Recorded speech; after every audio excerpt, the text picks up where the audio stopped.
I have, in my career, which spans close to 30 years now in the film and television industry, never have been involved in a show where we had the director of photography in 8 to 10 weeks prior on a television series. So it was from the very onset, that was the pentameter that we set, that there is that relationship between the set, the DP, and lighting it.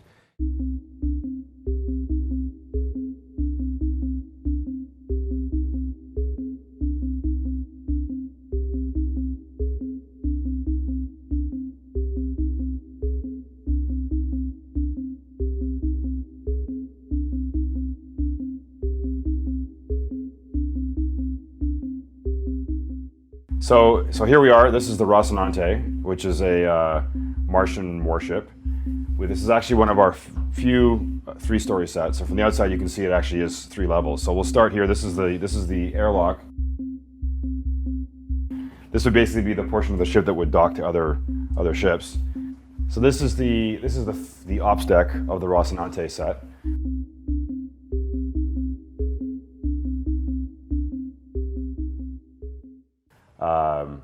Essentially everything in here is LED. What you're seeing is all LED. The floor is basically smart rays. Here, these are actually, the brand is called Smart Ray, and what they are is they're an LED replacement for a fluorescent fixture in your ceiling. And we've come across ballasts that we can that use 0 to 10 volt analog dimmers. With Ken's help, we did some research and we brought in some DMX to analog converters, so now I can give Ken control of this light. There's a layer of like plexiglass, and then beneath that is the actual light source. P95 is basically like a frosted plexi. This is P95. What's in the floor is P95. We use it in a lot of places. On the face of this is a diffusion called P95, and it's a lightly frosted plexiglass. And it's basically these two, the milk plexi and the P95 that we use. When we want a light that has a little bit of control and some direction to it, we use the P95. When we want an overall soft light that we can look at from any direction, we use the milk plexi. And we put it through a little plastic honeycomb. It still works behind. If you go off axis a little bit with your camera, you'll see that it actually gets a little dark, quite a bit darker. Oh yeah, so it's only throwing in this one. Yeah. I was gonna say, because with the amount of lights in this whole space, it'd be very easy to just have the room ambience just be bright, but you've got pockets of darkness everywhere. Mm-hmm. We just lost sight of it behind a container near a bulkhead on the lower deck aft. There's no good camera on that position. Keep moving to your left. It has to be down there. We would have seen it if it moved. Oh shit! Right. Aim us right flank, I'll go left. Set up a crossfire and force it out the hole in the door. Roger that. This is Harry, everybody. Harry's our gaffer. One of the things we added this year that we didn't have the year before was this ability to control little lights like this. So this is actually something that Harry came up with that is a product from Moss LED. It's basically just an extrusion for architectural lighting that then we outfitted. This one's the RGB D one. Mm-hmm. Yeah.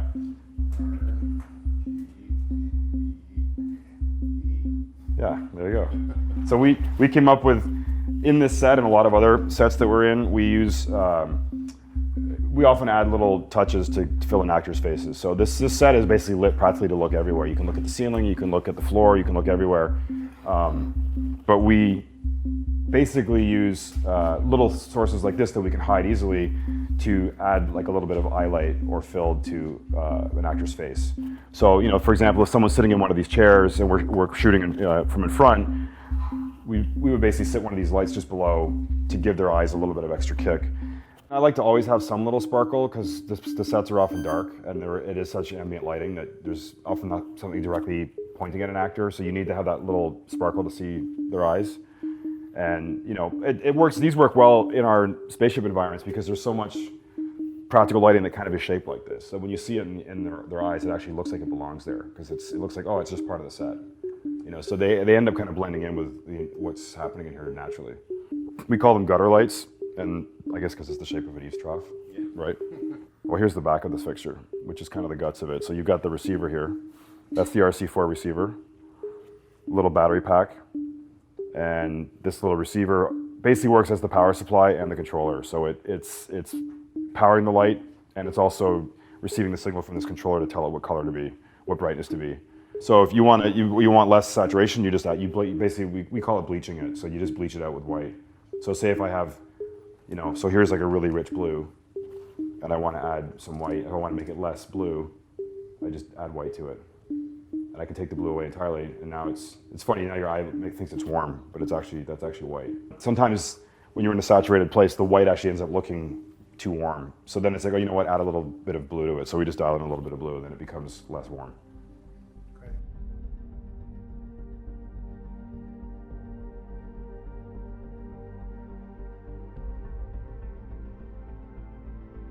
Typically, we have three sort of looks for this set. We have the kind of normal mode, which is this is kind of a version of normal mode. There's battle mode, which is typically blue. We discussed what the colors should be with the showrunner and the guys who write the books as well. The battle mode was something we came up with in the first season. They had done research and actually gone to actual US aircraft carriers and seen what their CIC decks look like when they go into battle mode, and they actually use blue. So we decided that would be our standard. We would basically adopt the US military's standard of battle modes.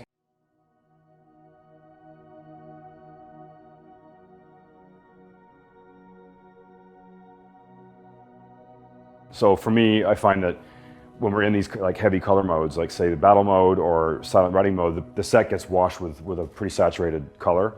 And I find you need to have some white point, because otherwise you lose skin tone a little bit. Your eye after a while tends to not see the color anymore. You kind of get used to it. This is kind of like our white point. And then there's a silent running mode, which is red. There we go, there's red. So as you can see, the floor is still the white point. We've also got a bit of white still in these compacts. So there's another bit of white right here. And you've also got the white still in these panels.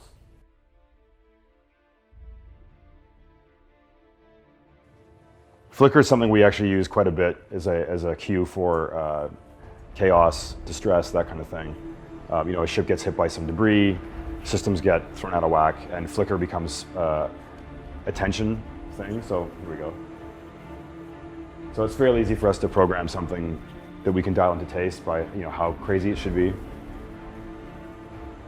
But it's actually a really great way to kind of add, you add a bit of camera shake, the faster cuts, movement, the light flickering, and you suddenly get this sense of like chaos and tension. And we're able to do that relatively quickly because we have everything in here can change color and change brightness. So we can change the intensity and the color of everything in the set. We have a visual style on the show that's pretty original to Jeremy, and once you get dialed into how he thinks, you can pretty much tune the set. Each stage has its own console capable of 64,000 things being manipulated by it. What are the colors that are normally associated with that unit? If we switch to the crew quarters, which is down the hall, all of our layouts will change so that Jeremy can visually see colors and intensity without having to ask. But basically it's about efficiency. In prep, we lay the desk out the way we need it to be for each set. There'll be a page for every episode so that when another unit has to come back and shoot extra footage, they can go to page 305 for episode 5 and 6, and anything we shot is there and available. And because we're tied to the color palette of Martian ships, Belter ships, or UNN ships, we know that you have to be amber here, you have to be a shade of blue there, a different shade of blue. So the DPs have leeway, but there is a palette they're locked to. For television, this is probably the first show that was at this scale. At some points we have 3,000 lights on set. And some days we were down to 17. There's always lighting on 3 different levels. You'll notice we've got lights in the floor, lights in the wall, and lights in the ceiling. So that basically wherever the camera looks, there are always lighting sources in shot. We actually have, in this case, RGB daylight strips mounted on aluminum about 5 or 6 inches behind a milk plexi. The lights that aren't on up there, unfortunately the work light mode doesn't show them. We've got a total of 8 real par zooms in the ceiling, and they throw nice, because they zoom, we can throw nice little tight circles on the floor. It's a variable zoom. Oh, really? So Yep. you can control that from the board? Yep. Wow. And it's an RGB daylight light as well. Is that a staging light typically? Yep. Or is that... Yeah, it's made by a company called Myco, and it's a Real Power Zoom 19. The other lights you see up there, last season they don't have the grids on because I needed them on another set. We moved things from one set to another quite a bit. This set is not shooting in this block, so I've been stealing some stuff from it to use on other things. And you look at the levels that you're shooting the lights at, and you know, when we start getting down to using them at around 8 and 10%, you know that you've got too much LED ribbon in that circuit, and you start going with smaller ribbons behind. And so you want to leave them enough that they can go high speed if they need to, but you don't want to be operating in the bottom part of the dimmer. All of our controllers work by pulse wave modulation, and the lower on the scale you take pulse wave modulation, the more likely you are to start seeing banding, because the number of pulses of light you get per frame stay the same, but the width of the pulses becomes much smaller. And if it gets to the point where it's smaller than the camera can pick up, you end up with stripes on the camera and things like that we don't like to see. I don't think I've ever heard anyone explain it that clearly, that easily. We still use everything. We still use it from season 1, where I don't need to light faces. If I'm just lighting set, I'll use an RGBA light if I can. I'll use our ribbons from first season. I've got lots of it around. We've got a container out in the alley. I've got shelves and shelves of all the stuff. And again, when Jeremy asks, wants stuff to light a set, I'll go through and I'll go shopping in the container to see what I have that's the right size and the right color, and I have enough of. Like all of the strips you see here and all the extrusions, these were all built over the first 3 seasons. Did you? Yeah, you walked in here with a dark. This is Davidson. Hello. He's in charge of the team that builds all of our LED lights and strips and extrusions. He's also the person that wires up all of the lights for the set decorators, for the practicals, and a lot of their little techie gadgets that have flashing and blinky lights in them. And this is his shop. Welcome to my shop. It's all my stuff that I bring to the job with me, and it's accumulated over the years. And certainly some of it is relative specifically to this job, and my organization being this allows me to get the work done. What I'm working on right now are these guys. I am taking apart T lights.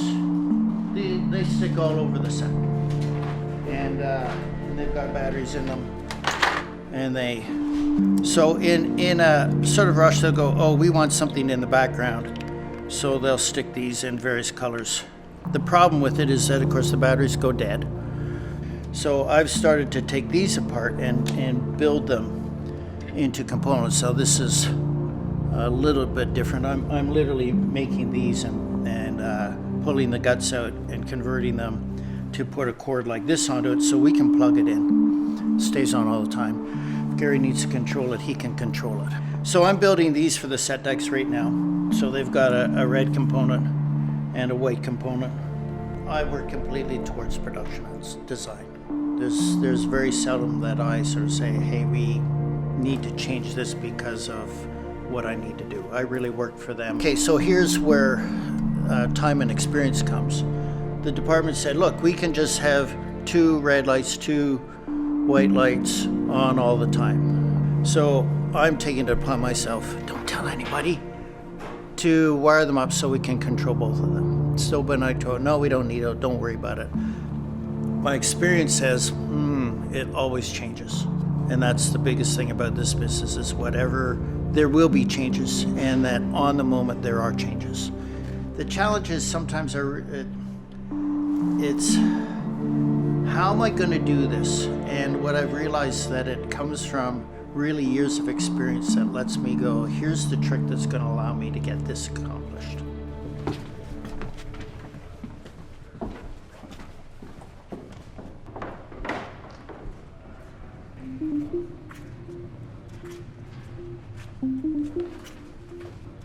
If you look here, then this specific opening is sized. We would either, it can be it can go two ways. Either the set can be designed, then we can adapt the lights we put behind something like this, or we have a specific light, say these floor panels, for example. This is dictated by the size of the fixture. So then that's where the light comes first, and the proportions of the set piece follow after that. Whereas this this vertical light source here would be a case of we can adapt the lights we have or the materials we have to fit the aperture of the set. This would be another good example of a very specific sized fixture, which the dimensions of the fixture itself, we go to the art department and construction department, and then so the set, this particular small part of the set would be designed with those specifications in mind. So as Jeremy said, it's a very integrated approach. Everybody needs to work with everybody else pretty much every step of the way. You know, a more conventional setting might be, say, a present day show would have, say, a house with windows in a stage, and then it's really, you know, we could adapt any lights to any windows, but here it's very specific, so it's and very critical about what fits where.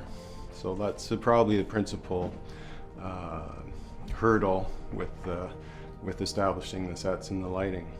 So here we have a collection of our typical helmets that we would use in the show. The challenge obviously with working with these helmets is you've got an actor in there that needs to be lit. They have to be heard, they have to hear the other actors, and they need to have some sort of air supply so that the visors don't fog up. So all of these have actual visors in them.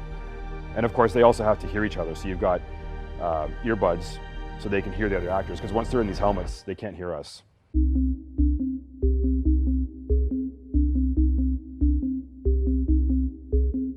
Every one of our hero cast has their own helmet, and typically we go back to the same settings for their face. Every actor has a different need. So this is Nagata's helmet. As we work with Ken to set the looks of these helmets, so her face has a specific look for her helmet. So these lights will then be configured from Ken's settings on the dimmer board to what her face is. So if we're playing with the helmets, the layout will change to what we need to see to control a helmet efficiently. So whose helmet are we using? Inside these helmets, you've typically got usually 2 or 3 different levels of lighting. So you've got what we call the cheek lights, so the lights on the side. You've got a chin and a forehead light. And typically those can be adjusted in different levels so you can shape the light to the actor's face, which then becomes a setting. Actually, I'll show you this one. You've got the battery pack and the receiver. All of this gets fed into a backpack that's part of the actor's costume. But all of this has to be hidden and tucked away in their suit, because they're wearing it and actually walking around completely self-contained. When Jeremy was brought on as the director of photography in season 1 and 2, he set a tone and a look that Ray Dumas, his partner in crime in season 3, has brought to the process. Michael Galbraith was also in as part of the team, and first and foremost it was about how do we best use LED lighting to capture sets and to be able to light actors within that set that would be able to say and tell a story and have a language that is a footprint on its own that makes the Expanse stand out.